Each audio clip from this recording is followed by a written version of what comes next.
Hello to the interworlds of the Ripples podcast and YouTube for people who are listening to the Ripples podcast.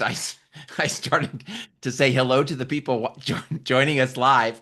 Of course, it's Paul and Pidge. It's just the Paul and Pidge show today. So if you're listening, I am experimenting with some different format with the Ripples podcast. And a few weeks ago, my dear friend Pidge, who I know from all the way back to fifth grade Lewis School in Carbondale, Illinois, and we've shared many, many adventures along the way. We decided to experiment with an episode where we asked each other questions, and we weren't even sure where that was going, and we had just a blast, and lots of people listened to it and liked it. And so I invited Pidge back to spend some more time with me. Hello, Pidge. Hello, Paul. I'm so happy to be back. Thank you for this golden opportunity. Oh, the golden opportunity. And for those of us who know who can see our virtual background, she's got the Golden Gate Bridge with the golden opportunity. So yay. It's a golden gram. Now I need a bowl of golden grams cereal to complete the goldenness. And we can pretend And you're in Golden, Colorado, perhaps, or oh, or nearby, good because look job. at those Golden, Rocky Mountains. Colorado, it ended up playing a fun little role in the Paul and Jamie's first vacation in Colorado. So we'll have Hmm. to maybe swing back around to that sometime. Um, so we decided this time rather than doing questions back and forth, we decided to pick a topic that we've both enjoyed talking about, and we picked the concept of polarities that we're going to get into here. And I really liked Pidge's when I said, "How should we kick this off?" She suggested a rose thorn bud check-in, which I confess I had never heard of. So, Pidge, before we do our rosebud thorn, can you tell us what this is? Yes. So this is I like to call them ice melters, and I wish I could remember the full name of the person to attribute that tweak. A lot of people call them icebreakers. Yes. This person, his first name's Jan. Um, he likes to use the term ice melter because that feels more friendly to the nervous system, right? Like ice Hmm. breaking is like chop, chop, Yes. be vulnerable, Yeah. It's like, oh, that's maybe not. This is more like, oh yeah, can we melt some of the ice so that there can be more connection, so that people can feel a little bit more willing to share, etc. So this is one of the ice melters that I like to use when I'm facilitating meetings, because it's short and it's very adaptable. People can, it's kind of a choose your own adventure. You can go as deep as you want, you Hmm. can stay more at the surface. So, rose, thorn, bud. The rose is sharing something in your life that's fully in bloom and bringing you Mm. joy and Hmm. that you really love. Mm. And the thorn is the thing that's happening now that's it's just, it's prickly, it's a challenge, it's an obstacle. And then the bud is something that's coming into bloom. It's on the horizon. It's not Yes. quite here yet, but you're really, oh, I'm looking forward and I'm hoping this is going to be the next thing. Sometimes people do rosebud thorn. I don't like that. I like to end with more of a positive note, so that's why I put thorn in the middle. Excellent. And Yes. I'll let you tell me. I'm open to, do we rose, thorn, thorn, bud, bud, or do we rose, thorn, bud, rose, thorn, board? You tell me what Yeah, we. you can do it either way. Why, for the purpose of this, since there's just two of us, Uh-huh. why don't you go? Are you willing to go first? Sure. You do your three, and then I'll do my three. Okay. Well, it's interesting because listening to your description of Bud, it's interesting that something popped up that I was like, oh, I'm going to go with that because I didn't realize that was my Bud. My Rose is I have kind of a busier than usual speaking schedule in the time of COVIDia. Before COVID, I regularly did 3 to 4 speaking engagements or a month or more, and I haven't done that since the pandemic. And I just finished up having 3 speaking engagements in 1 week, which I was a little worried about and turned out was great. And uh, at the third one, somebody said, "Is there any chance you could come back to Wisconsin in 2 weeks and fire up this other staff that really could use you?" And I was like, "Oh, uh, I don't think so. That's so soon." And then I'm like, look at your calendar. How does your energy feel? Yes, say yes. And so, wow. So that felt like a fully bloomed. My speaking is back. The rose of my speaking is all the way back open. Yay. Um, and I guess that really the thorn is these aren't all in my backyard. I do have to travel a little bit, and summer season is construction season. And you and I both grew up in Illinois, and I have to do a little chunk of Illinois. And somebody well funded some construction projects in the Chicagoland area, and so I will need to get through that. And traffic. It turns out. Oh wait, I can't talk to the gal who lives in the San Francisco Bay Area about traffic. Let me tell you how bad. Oh wait, you know. Uh, it's all relative though too. Yes. Like bad Yes. traffic for you is still bad traffic for you. Right. So Right. Tangent number one of 600.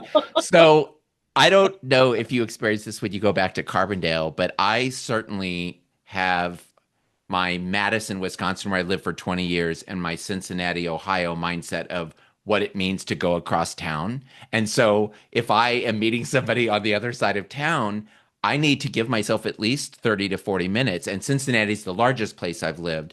And when I go back to Madison to visit now, I overplan no, it really only takes 10, 15 minutes. Well, when I was back in Carbondale and I was meeting one of our classmates, I'm like, oh, I better get over there. It was 3 minutes and I went from West Main over to the east side. It's like, oh yeah, we grew up in a small town. yes, cue John Mellencamp. Like, We came up in a small yeah, town. right, right. And Lewis School, I mean, that was on the other I side of the town know. from where we lived. It's like 3 miles away, at least 3 miles away. Maybe four. Okay, my bud, my bud. Oh, so I have been daydreaming about this t-shirt and hoodie idea of Mhm. putting our U Rock mission, unleashing ripples of compassion and kindness, and then having a sign on the back that says, "Hey, you matter, you belong, you rock." And I just put the order in with the printer, and a lot more people ordered shirts and hoodies than I thought were going to. And Um, we actually bumped into a price tier that was even lower than we were guessing it would be. So I haven't had to spend too many dollars to really make this amazingly magical event. And the stuff should be back right after Labor Day. And then I'm just going to start the packing process until I go to Cal Poly. But it feels like I don't have them in my hand. I haven't seen what they're like, but oh, it's there. So when you were describing what a bud is, I'm like, that's the bud in my life. mm, that's great. Great job. That was like the perfect rose thorn bud. So, Awesome. Tell me about well, yours. my rose is I decided a few months back, like I really missed singing because I used to be an actor. I used to do a lot of shows and I was always singing and always taking singing lessons in support of that. And like I've missed it. And I thought, why don't I take some singing lessons? So I started taking singing lessons again. And just as it happened, my voice teacher who closed his studio during COVID had just opened it up. So I texted him. I was like, "Hey, John Elliott, I was thinking about taking some singing lessons again. Are you still doing that?" And he was like, "Oh my God, I just had the notion to open up my." So it was serendipitous. It was perfect. So I've been singing because I have these singing lessons that I'm paying for and working on. I'm singing all the time, and it just does my heart Oh, and soul so good. mm, And yeah, so that's the rose. That's in bloom. mm. My thorn is so I work in corporate America, and 3 days a week I go into the office. And they just announced that they're going to do a massive renovation project to our office, and we're going to switch from assigned seating to hoteling or hot desking. And so between now and November, we have to pack up all of our personal stuff. And my cube is like decked out with like cool ripple stuff and magnets and Mm-hmm. Mm-hmm. Fiona the hippo and a Oh, calendar. yes. And it's like, it's gonna, you know, I have to take all that down. And the one of the buildings they're redoing has the gym. And so I'm gonna have to find a new gym. So anyway, Uh, so that's my thorn. yes. However, the thorn actually leads to my bud What? because I know it's like, all right, well, I better start looking for a gym now, or I want to start looking for a gym now. Let me Sure. don't leave it till the last minute in December. And I was looking around and they were expensive or they were kind of, junky. I went to Jimmy. a couple of Yes. them. Yeah, oh, I'm not Yeah. working out here. And then a friend at work, she just heard me talking about this. I got to find a gym. She's like, oh, they've just built a new recreation center in a town, San Bruno, a town yeah, it's about 15 or 20 minutes from where I live, which in California is nothing. Like driving 15 to Right. 20 minutes, like that's Yep. nothing. That's close. And I was like, is it nice? She's like, it's great. They've got, an inside walking track. They've got pools. They've got a great, weightlifting area. And when she said pools, I was like, oh my God, because I've wanted to start swimming. And I'm like, it's just such a pain to where would I go and blah, blah, blah. And so they have these two pools. The price of the gym is very reasonable. I went and joined, and I just ordered all my swim gear, like a real, swimsuit, like Yes. a swimsuit for swimming, not for like laying on the beach. Mm-hmm. And so I'm gonna start swimming, and Oh, I haven't started yet, but okay. I'm very excited. So that's my bud. I'm gonna start. Yay. I love that your thorn revealed a bud or your thorn led to a Yes, bud. yes. So Hmm. Well, that's good. I feel checked in. Shall we go swimming in the pond of polarities? lovely segue. with Yes, your yes, with your new please. swim gear is Yes. My fancy goggles, my fancy earplugs. Hmm. Mm. Cool. Okay. Well, so this word, my introduction to this word is Pidge and Paul had these epic conversations every quarter or so, and we were also having these conversations. I want to say every other week, like a couple times a month, where we were having kind of professional development a few years Yes. ago.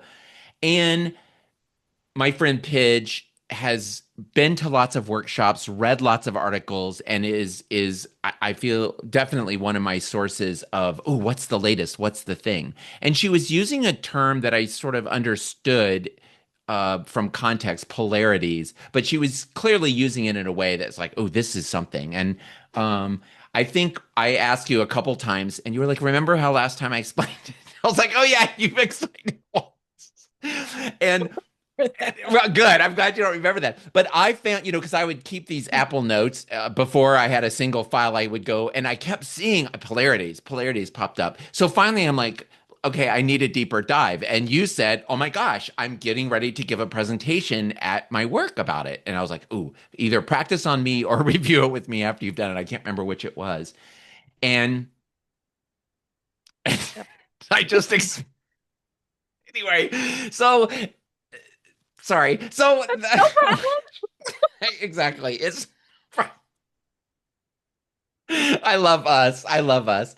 Us too. Um, and I ended up doing talking about it on the podcast, and it's just become something that's so intriguing to me. So when I shorthand it, like what to just dive us into it, I really was struck by the fact that the polarities helps me and helps, I think, lots of people reimagine things that we tend to just look at as polar opposites and things that we've thought of maybe as dualistic. It's either this or that.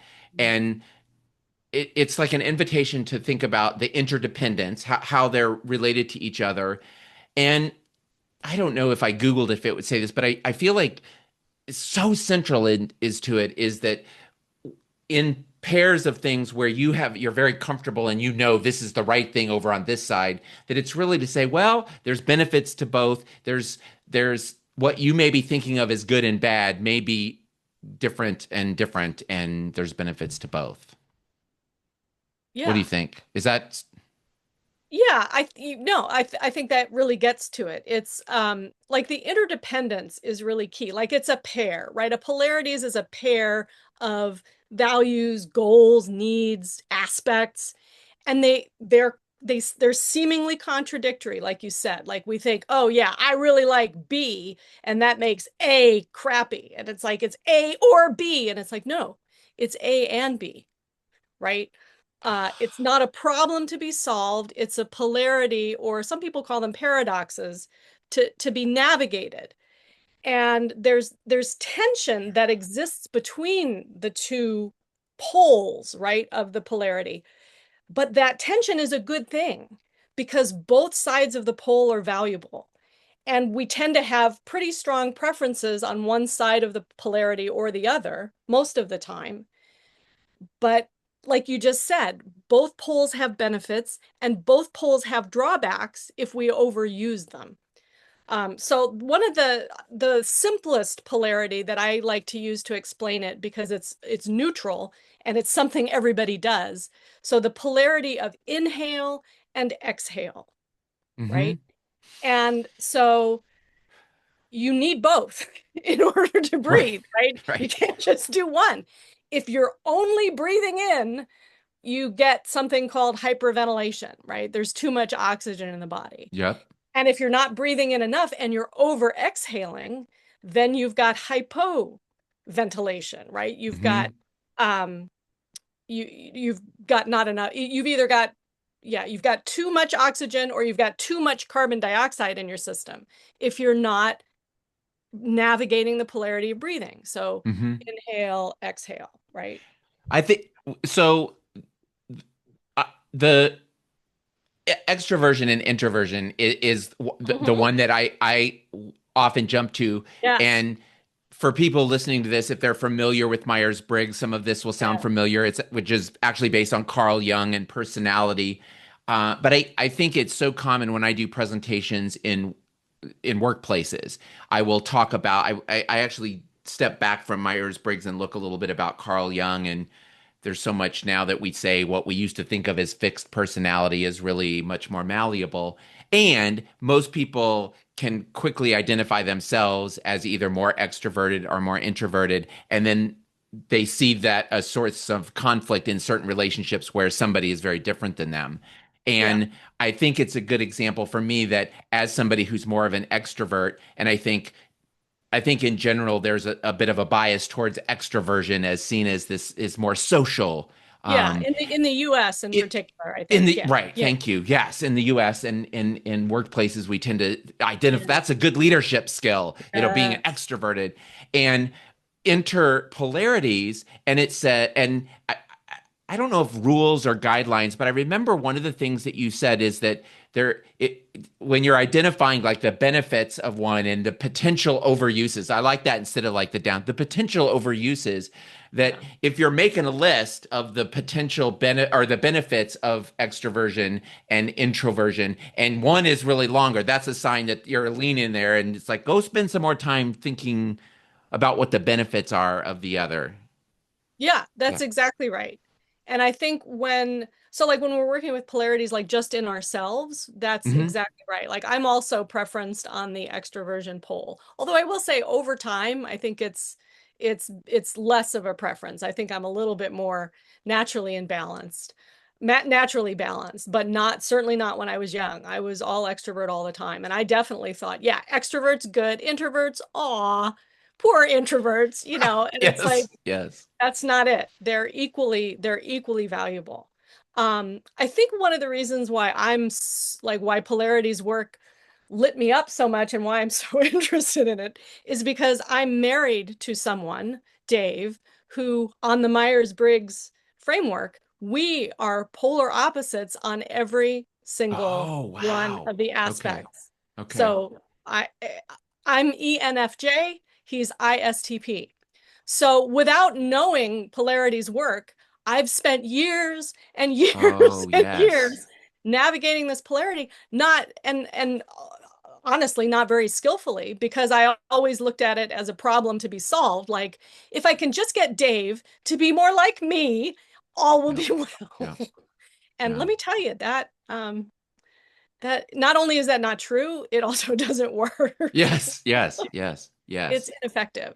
So we get to navigate the polarity extrovert, introvert, intuitive sensing, feeling, thinking, and judging, perceiving. I'll confess, I don't think they did a great job naming those poles. Right, right. Um, And yes, yeah, and I tend to pull out it doesn't encapsulate all of judging perceiving, but I tend to talk about it organized, laid back, yes, and specifically I always say with organized people they prefer to check things off the list, and so they sometimes at their least effective make decisions too quickly, and the what? laid back That doesn't happen. What are you talking about?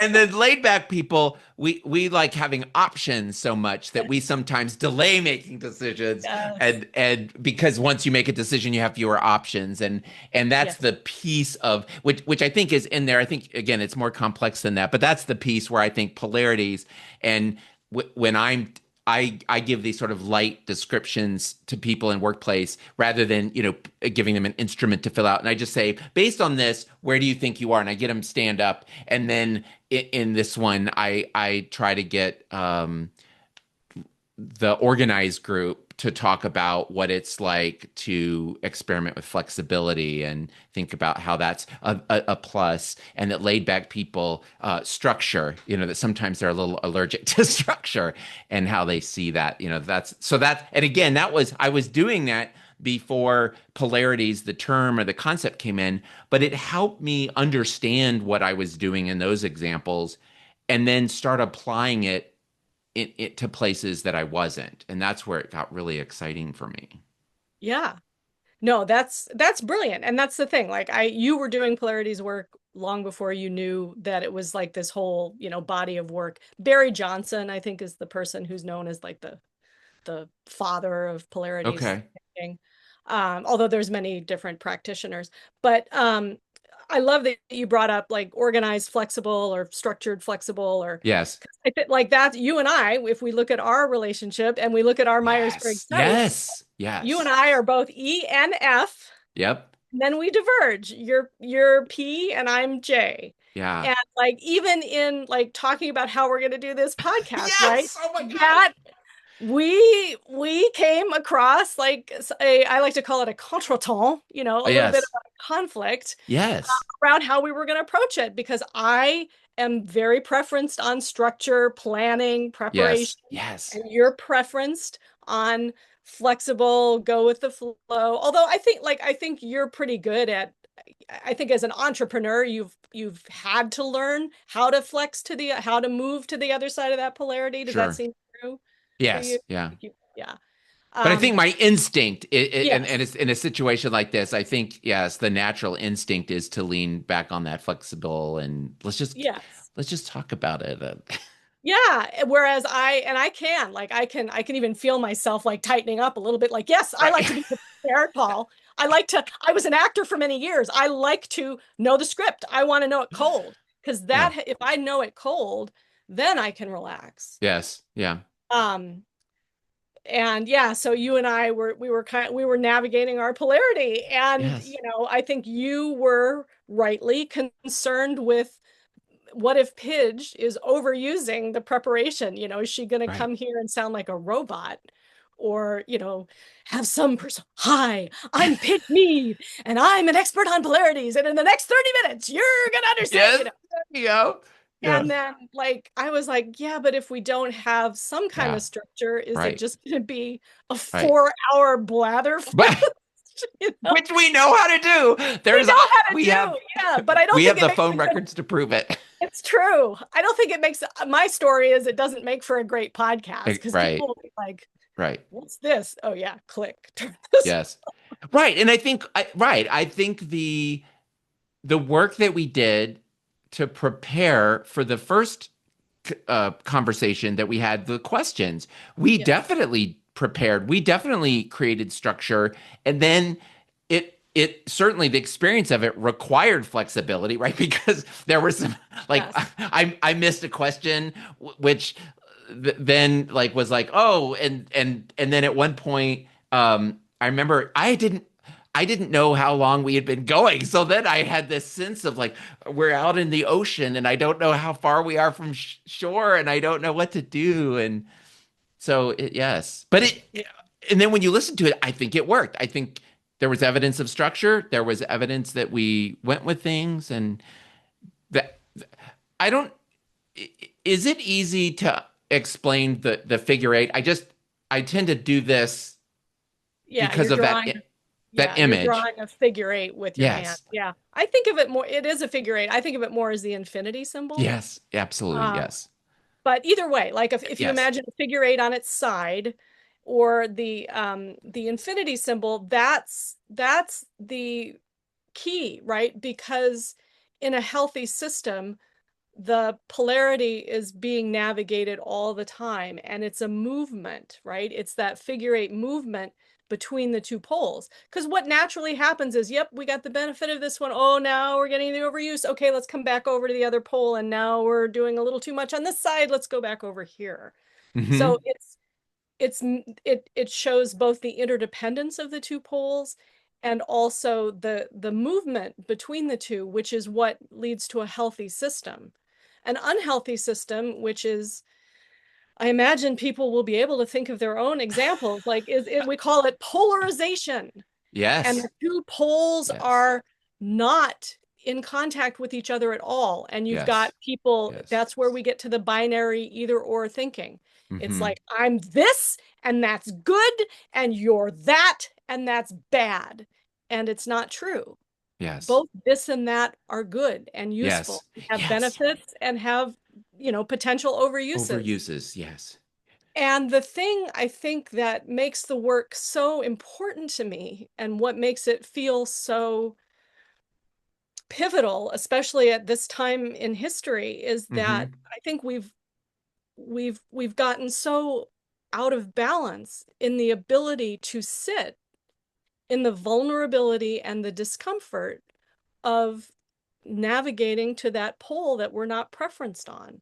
Hmm. Because it does require some ability to sit in discomfort or vulnerability or the ability to hold complex ideas, right? Hmm. That there can be truth, there can be accuracy, there can be meaning on both sides. And yeah, so. Yeah, and I think if we take an example, I want to come back into that after we've talked, given some other examples, because I do think, you know, in the potential to make people uncomfortable to go there, I think comfort and discomfort, or Mm, comfort, like I think that's a polarity worth visiting. yes. And I, I was thinking about, I had written down a couple examples that I have been using, and I zooming out big picture versus Mhm. zooming in detail, and I'm thinking about like project planning. People are working on an event or something in their workplace, and again with you've got people who are preferenced to that tend to be big picture thinkers and people who really zone in and say what are the three things, what do we need to focus now, and the idea for me that figure eight infinity symbol comes into play, and how you explain it I just like so much is that you need both and you're going to cycle through both. And Pidge, I don't remember if you taught me this or if some resources you pointed to me or if I discovered somewhere else, but I remember reading a little bit about the difference between a pendulum swinging Mm, and then this idea of cycling through things, and how with some things what ends up happening is people the ultimate movement, the ideal movement is much more like cycling in and out rather than going over to this extreme, where yes. you have none of the other present. And then when that starts getting dysfunctional, as it inevitably will, that then it moves back over here to the extreme. Yes, that's brilliant. And I have no memory of if that was something Okay. you talked about or if you You came up invented on your it. own. Oh yeah, no, that's definitely not true. But to me, like that's a brilliant example because I think of the polarity of centralization and decentralization. because I work in corporate America, and invariably what will happen is a new leader comes in. They're way over preferenced on decentralization. Yes, let's return all the, empowerment to people and maximum autonomy and have everybody doing their thing. And then what happens? Chaos happens and Yes. duplication of effort, right? Because these are the overuses of decentralization. So then it's like, oh my God, it's a problem. We've got to solve it. So then somebody else comes in and goes, Ah, all right, we're going to centralize everything. everything. Everything will come up through. Well, then you get to the overuses of centralization, which is hierarchy, bureaucracy, stifling of innovation. So, and it drives me a little bit nutty because it's not the pendulum swing. That's the wrong. Well, okay, look at me. I'm definitely right about this, right? That's a wrong thing to do. What feels true to me is that it's a polarity to be navigated. Where does it most make sense to have centralization? Where does it most make sense to have decentralization? And how do we move between those two poles, and we can adjust and we can course correct and we can, you can iterate. And again, yes, it's this figure eight or infinity loop movement. It's not the pendulum swing that just causes a lot of suffering. So when you caught yourself just there Yeah. and you changed mid-sentence from this is right and this is wrong Yep. to a different way of thinking, that is that a polarity too? Like seeing things as Mm. Yeah, it probably is. Let me think a minute. Like it might be um hmm. Yeah, it's probably the polarity of it might just be the polarity of either or and both and, got it. right? Yes. Because I Yes. mean we don't I think there's a risk you can so some of the critics of polarities thinking say, well, then everything becomes moral relativism. Right. And like certain things are problems, right? Like Yes. certain things Yes. are wrong. Like, and that's true, right? There are actual problems to be solved in the world. And there's also like remembering that just because you have a strong feeling about something doesn't mean that it's an either or, and it doesn't mean that you're right. Hmm. So I feel pretty right that the pendulum swing, at least of centralization, Right. decentralization, Right. is not the best, um, not the best way to approach things. Yes. And I could be wrong. Yes. So Well, but I feel like what happened when you changed is you didn't abandon the point you were making, that there's some problems with it, and yeah. and and and I think it just left the open that there might be a situation that we're not talking about right now Yes. where pendulum turns out to be helpful or a model that's useful in a certain situation. And Yes. Yeah. No, that's a really good point. Because I could see that. Like sometimes, I mean, I have a lot of experience with pendulum swinging because that's me. I tend to be a fairly intense, here's a polarity, consistency and intensity, right? consistency, yes. I tend to be, some of it's conscious preference and I think some of it's unconscious preference. Yes. Yes. But it's like, oh my God, I've been eating too much sugar. I've been eating too much sugar. Okay, no sugar at all, right? Sure. Like I'll go from eating a dessert every night to absolutely no sugar for the next 10 months. And it's like, huh, okay, but there may be times when that's good, right? Like complete abstinence, like if you have a particular health Right. condition or Right. something, right? Right. Like it Yeah. you might need to, or in order to to make a huge life change, you might need to do a huge pendulum swing. Hmm. That Hmm. might be true. So yes, that's a great point because it's not true that all pendulum swings are bad or wrong.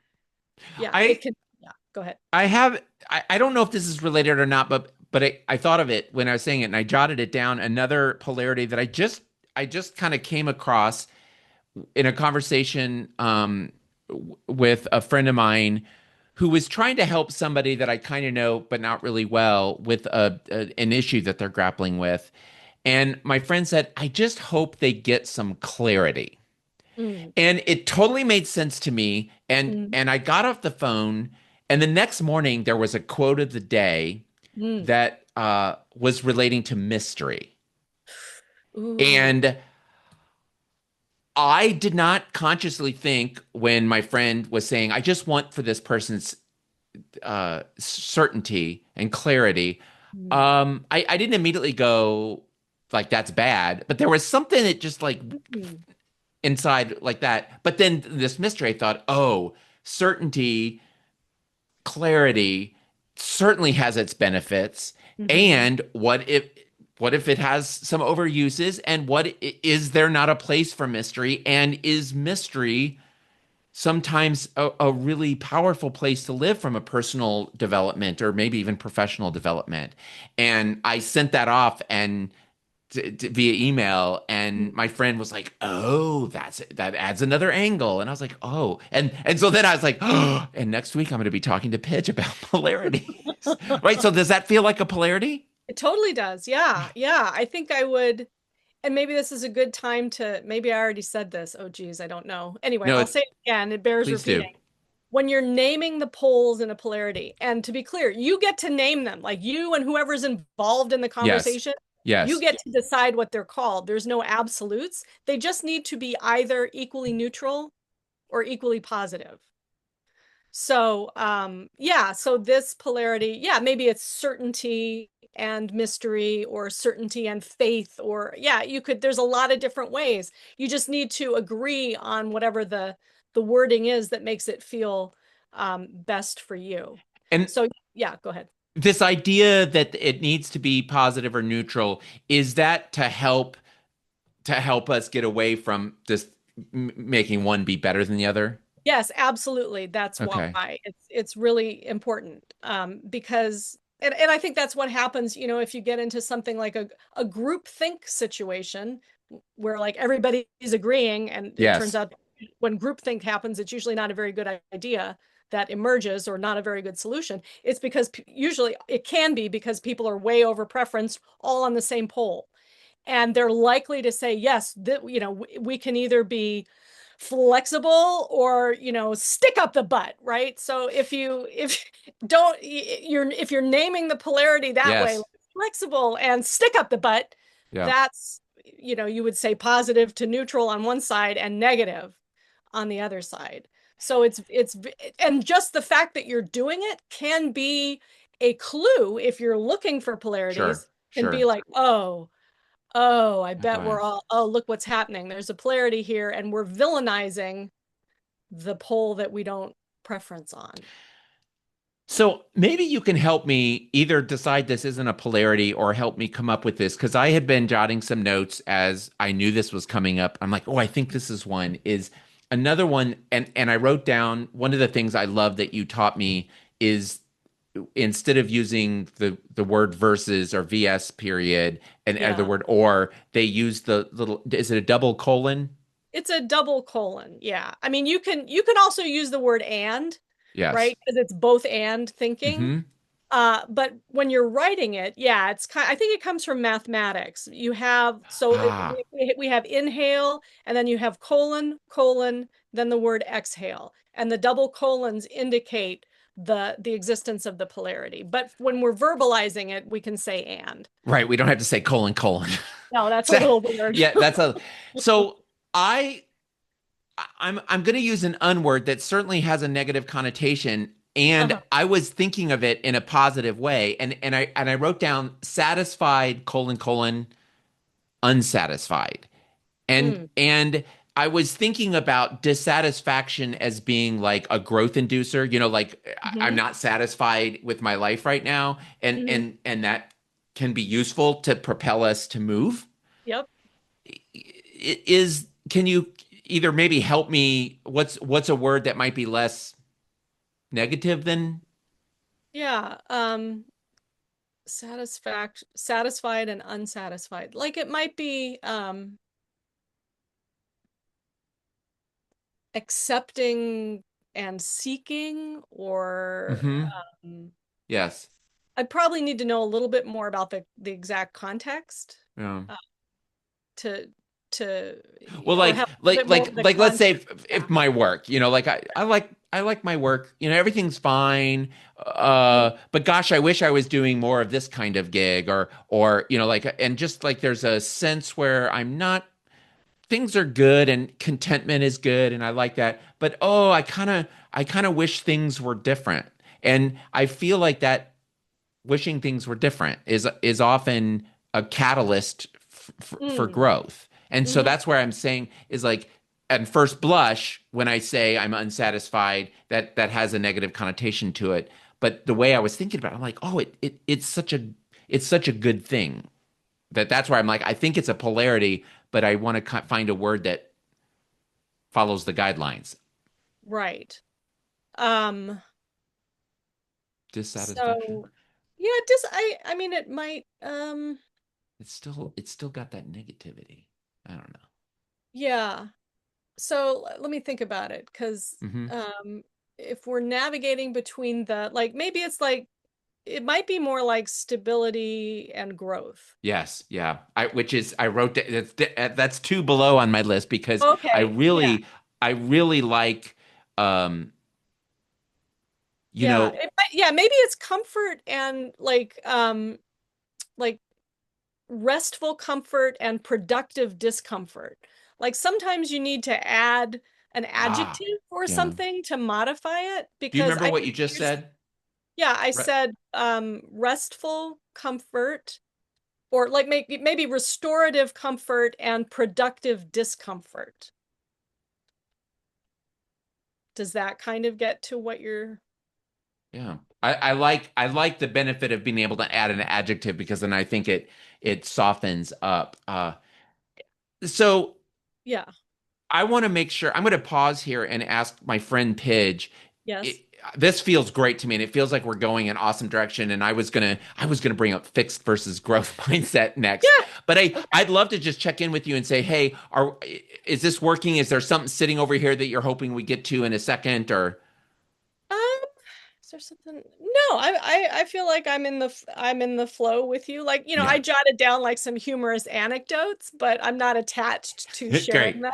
okay. So yeah, let's do it. Let's go where you're gonna go. I don't well, anyway, I'm noticing like because of what you said, I'm like, oh, I already have a thought about. So anyway, let me step back.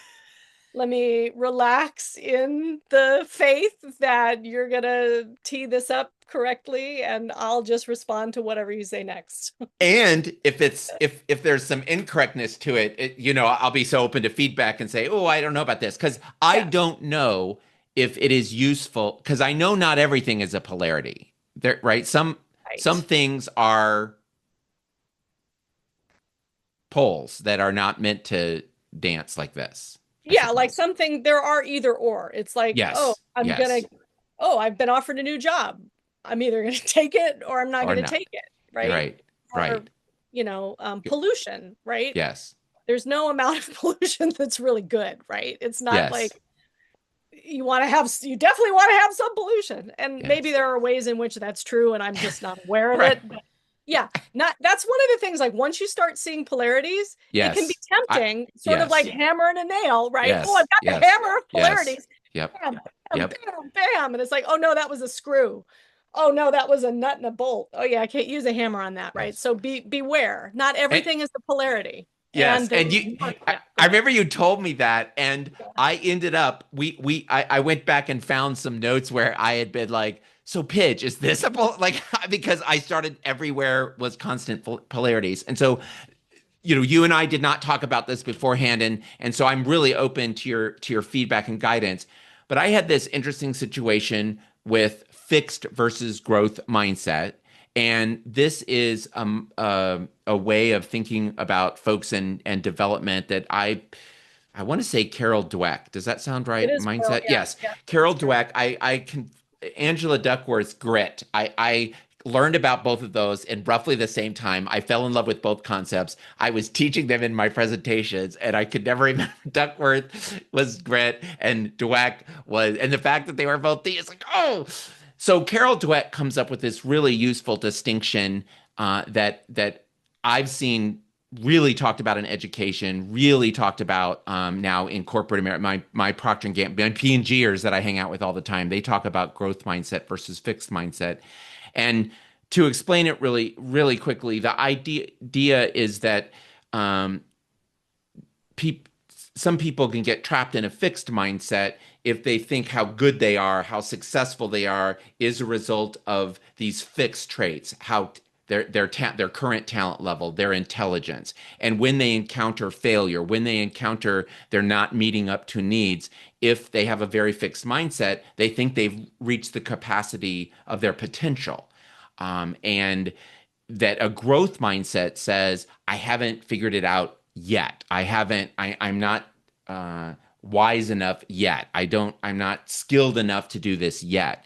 And what I liked about the model is it helped me understand both anecdotally and in larger things how really successful kids are thriving in school, in sports, socially, can get to a point, whether it's they go to an academically challenging college where everyone at the school is in the top 10% of their high school class, and suddenly not everyone can be in the top 10%. And some of the kids just go, and they just think, oh, I'm not smart enough to be here. Whereas people who have learned how to fail and learn from fail have more naturally developed a growth mindset. And the other thing I just really love about the growth mindset concept is that you're not fixed in your mindset. If you've had a predominantly fixed mindset, it's not like, oh, well, you just have to learn how to live with it. It's how do you develop a growth mindset? And Carol Dweck's research suggested that there's all these ways that people can develop a growth mindset. Well, I encountered somebody who I respect a whole lot who had a lot of pushback about this model, and somebody who I think has a pretty fixed mindset, who's very successful in work and life, is great, has a lot of relationships there.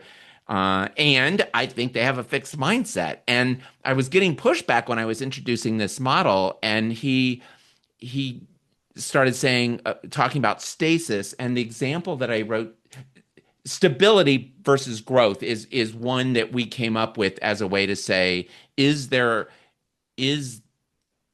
fixed versus growth mindset, is it unfairly negative to look at the fixed mindset side? And so I don't recall having talked to you about this in depth. I don't think we have.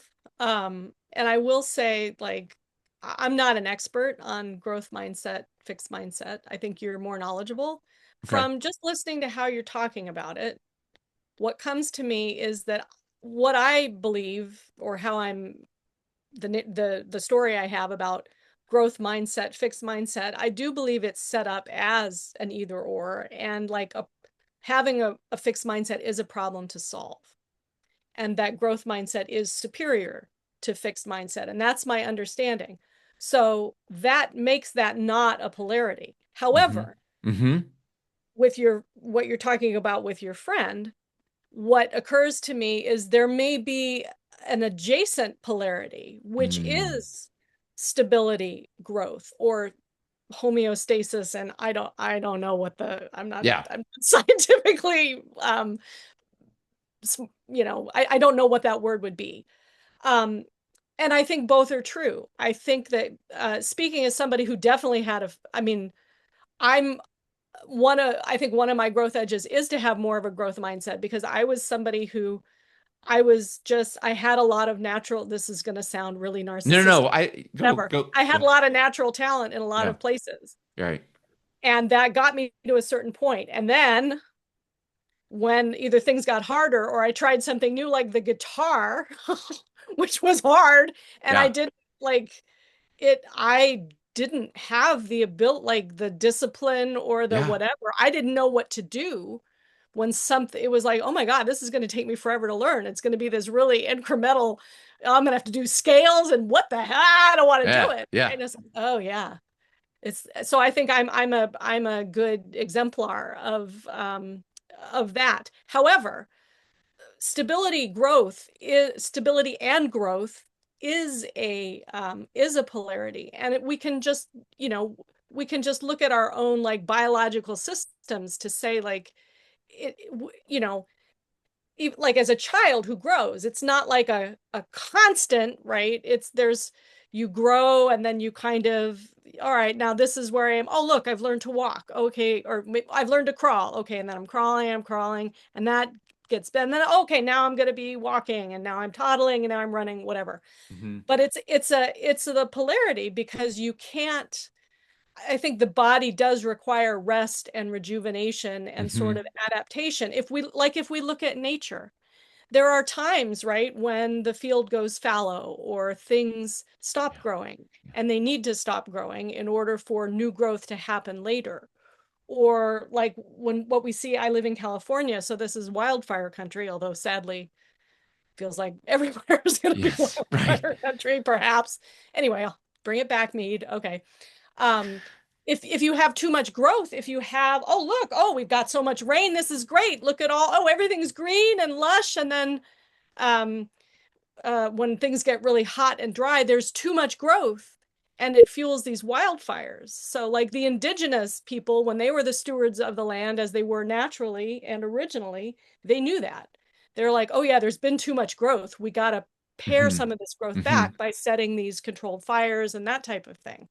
So, I think both are true. And every time I've heard people talk about fixed mindset and growth mindset, it is using the verses, and the Yes. verses Yes. indicates, Yes. one is better Yes. than the other. Yes. Right. And that helps me clarify that that's how the model is set up, and it definitely clearly has a preference. And my friend that was pushing back against that, I I respect that for him, he feels like there is a case to be made that there is more value in a fixed mindset than the model presents.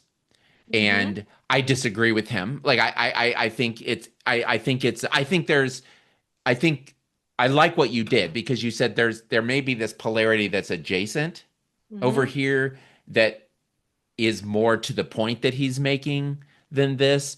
And I of course love being right. It's one of my, it's one of my favorite flavors of ice cream. And I it became wise, I think, for that relationship and for that situation to not try to like win at the right. What I like is this conversation definitely moved me to a different place of understanding how it's not bad that Carol Dweck set that up as a either or. It's the model, and it makes sense that if one is maladaptive and one is adaptive, that you don't want to make a case that, well, they both, you go in and out, because we're saying this is unhelpful in terms of optimal human development or whatever. Yes, I mean that sounds right to me. Again, I don't feel like I'm steeped Right. enough in the knowledge of fixed mindset versus growth mindset. Here's a clue I always take around polarities. Like if I'm trying to change somebody, Hmm. if I want them to be more like me, Hmm. that's the place to look for the polarity. Unless it's something like, oh, you've committed a heinous crime, right? Like Right. that's different. Yeah. Like, oh, maybe Yeah. maybe I Yeah. should be.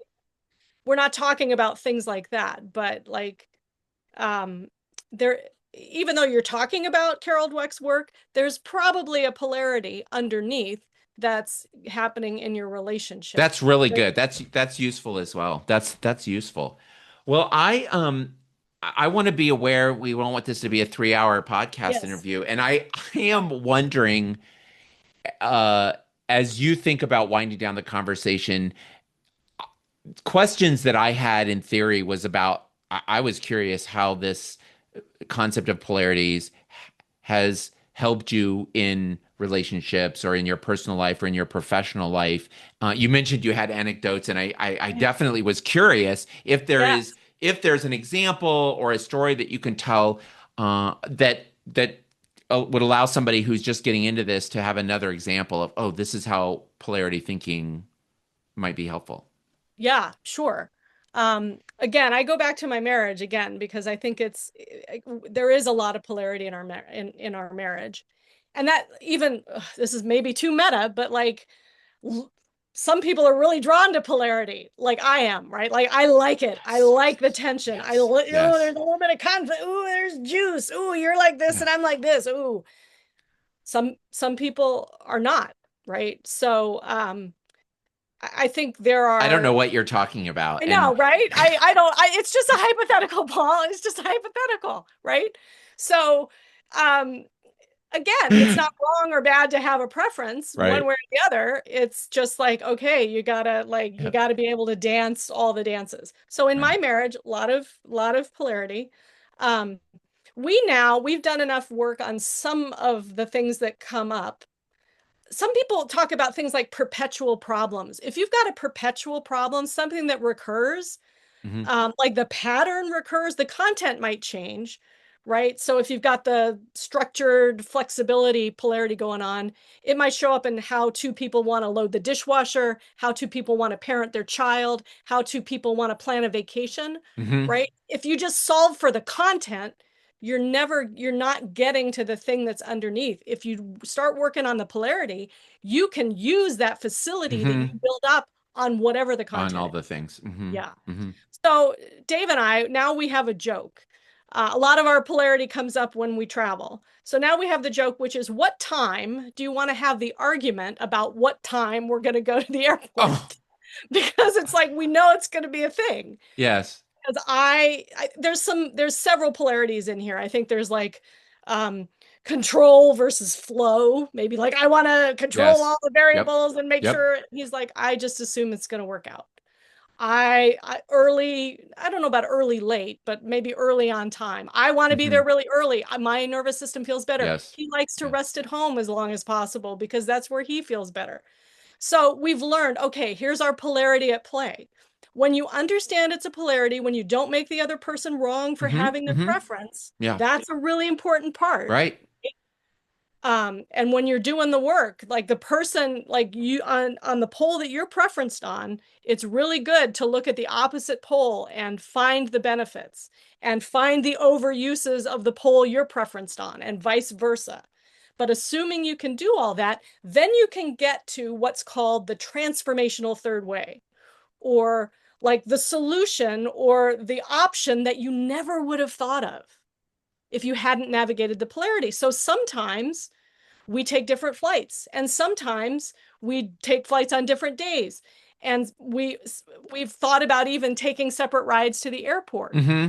Or Hmm. there are times when it's like, okay, for this particular instance it makes sense, I will step more over to Hugh, or yes, for this particular but Hmm. again, so it's never gonna we're never gonna be absolutely aligned on the same preference. That's never gonna happen, but we know, oh yeah, we got to allow a little bit of time for the negotiation about this, Hmm. how it's gonna happen.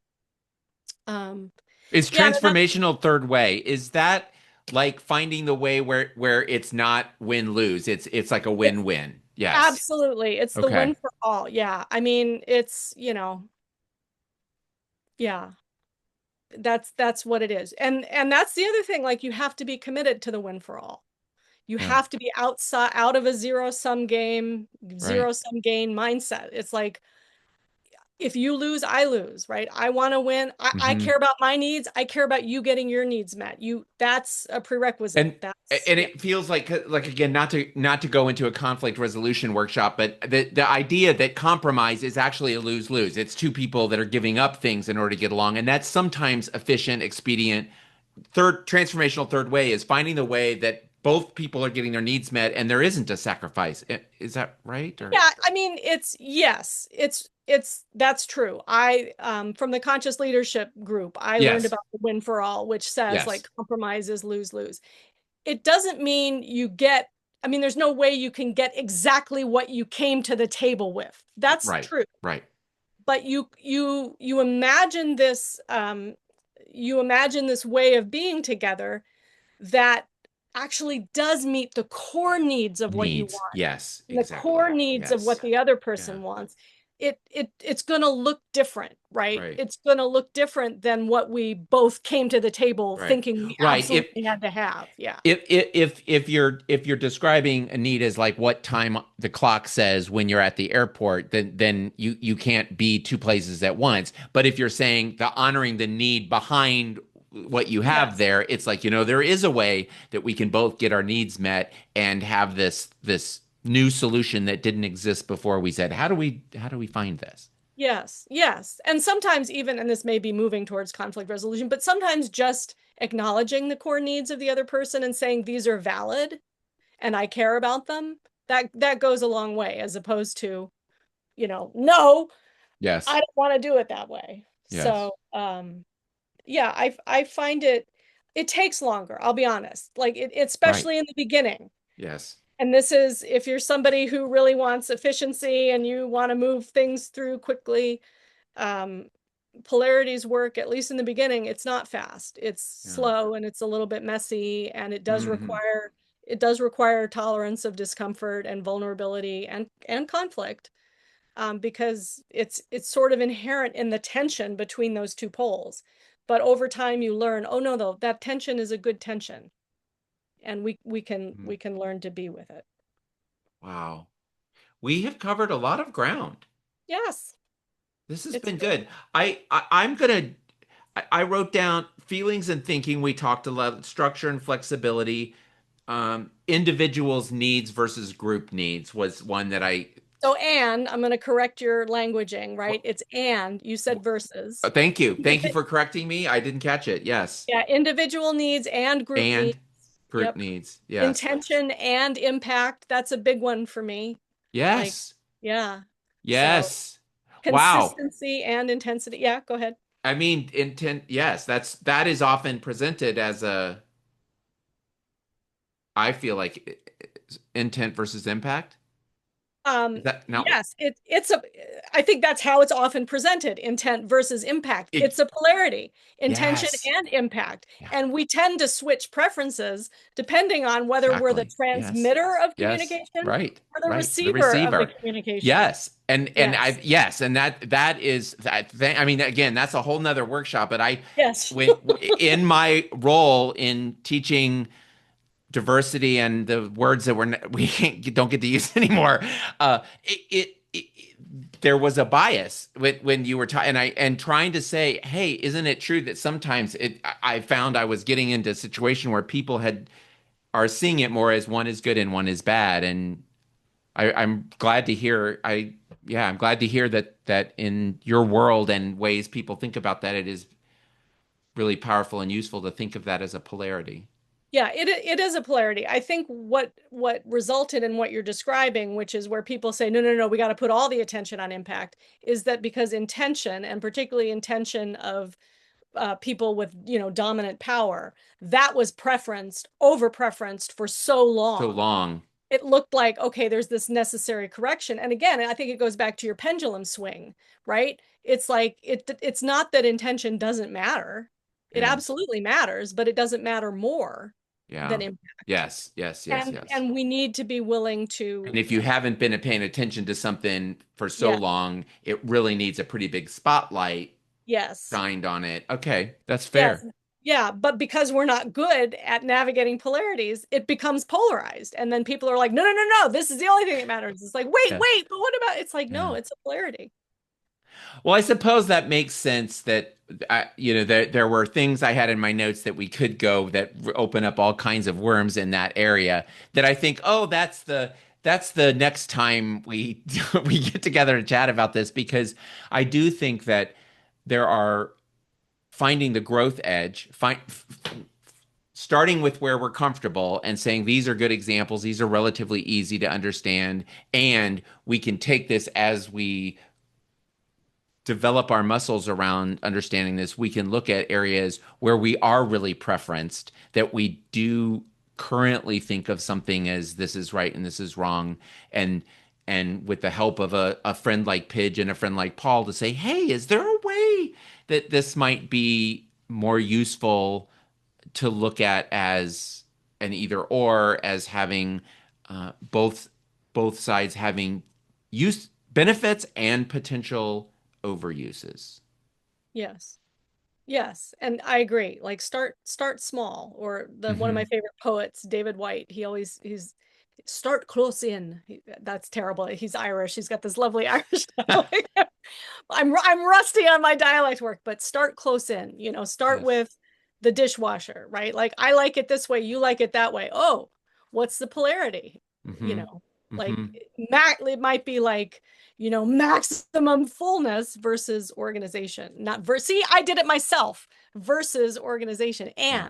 right? And Like yes, and and it's good. yeah, so yes, start small and build up your muscles on the smaller ones or the lower stake ones. And then if we get enough people over time, we can take on the ones that are really causing a lot of A lot of suffering and yeah. distress.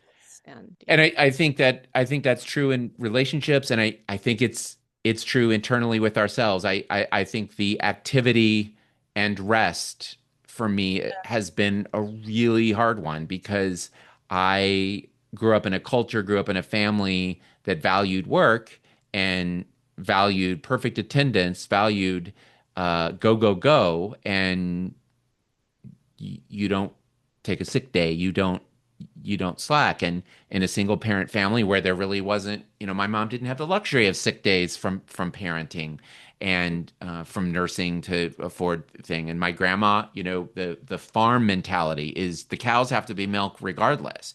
And it was in the pandemic that I learned some really big lessons thanks to supportive friends and therapists that without rest, your activity is really going to have some negative consequences. You're not going to be that helpful. And I was a guy who taught, burnout and taught boundaries. And it turns out I needed a global pandemic to really appreciate the value of rest. yes, yes, Pidge, this has great. been a delight. I couldn't agree more, Paul.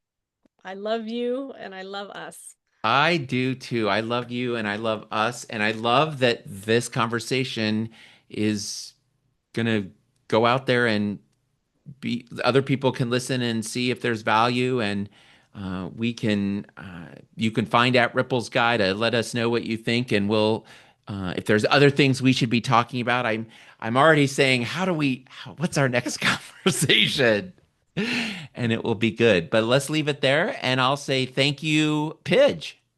Thank you, Paul. All right, bye bye.